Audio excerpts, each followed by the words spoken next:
Opening question. Let us begin with a simple image. Imagine your favorite sports coach or any teacher, mentor, or trainer you respect. Think about the way that person helps someone improve. A good coach does not build strength by tearing a person down.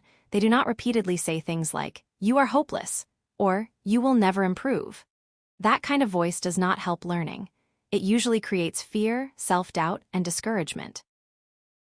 Instead, a strong coach gives honest feedback in a supportive way.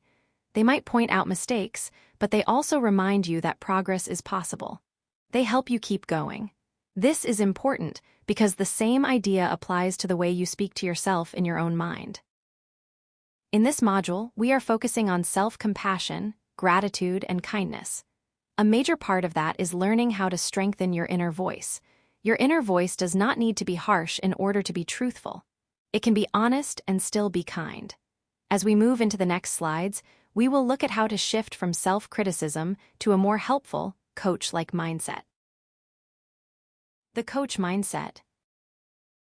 Now that we have introduced the idea of your inner voice as a coach, let us make it practical. This slide gives us a simple example. Instead of saying, "I failed," try saying, "I am learning." This does not mean pretending that nothing went wrong. If something did not go the way you wanted, it is fine to notice that. But the phrase, "I failed," can make one event feel like your whole identity. It sounds final, as if the story is over. In contrast, "I am learning" keeps the door open. It reminds you that mistakes are part of growth, not proof that you are incapable. This kind of self-talk is more useful because it helps your brain stay engaged instead of shutting down. When you see challenges as part of learning, you are more likely to try again, reflect, and improve. So the coach mindset is not about ignoring difficulty. It is about responding in a way that supports progress. In the next slide, we will continue building this skill with another example of changing harsh self-judgment into encouragement. Instead of saying, "I am terrible at this," try saying, "I am improving with practice." This is another important shift. When you say, "I am terrible at this," you are making a broad and fixed judgment about yourself. It can make it seem as though ability is permanent and cannot change. That often leads people to give up too quickly. But when you say, "I am improving with practice," you are recognizing a truth about learning. Skills grow over time. Whether it is meditation, studying, public speaking, sports, music, or managing emotions, improvement usually comes step by step. Practice matters. Notice that this sentence is both kind and realistic. It does not say, "I am already perfect." It says, "I am improving." That is a balanced and honest way to think. It allows room for patience. As we continue, the next slide will show one more powerful phrase that can help you stay motivated when something feels out of reach. Instead of saying, "I can't," try saying, "I can't do it yet." This small word, "yet," can make a big difference. "I can't" sounds closed and final. It tells your mind that there is no possibility for change, but "I can't do it yet" reminds you that growth takes time. It suggests that your current ability is not your final ability. This is especially helpful when you are learning something difficult. Maybe you cannot focus for long in meditation yet. Maybe you do not understand a subject in school yet. Maybe you are not confident speaking up yet. The word, "yet," creates space for effort, learning, and future progress.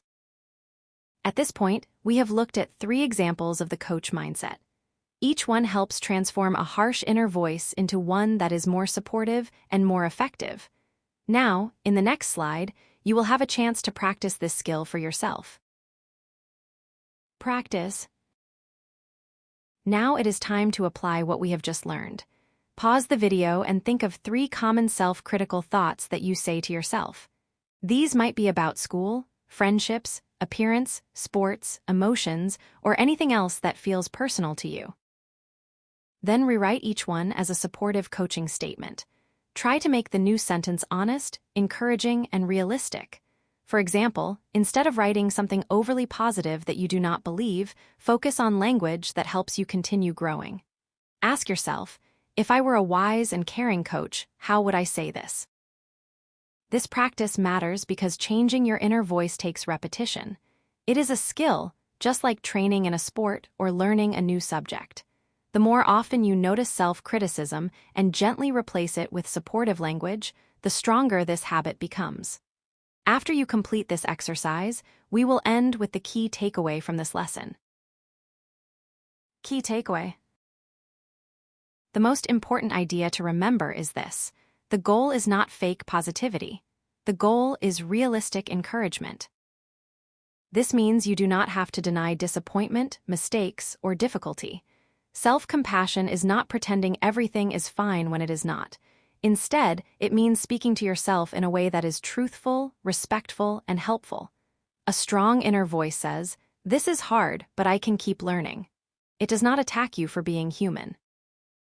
Across these slides, we have moved from the image of a supportive coach to practical ways of changing self-talk.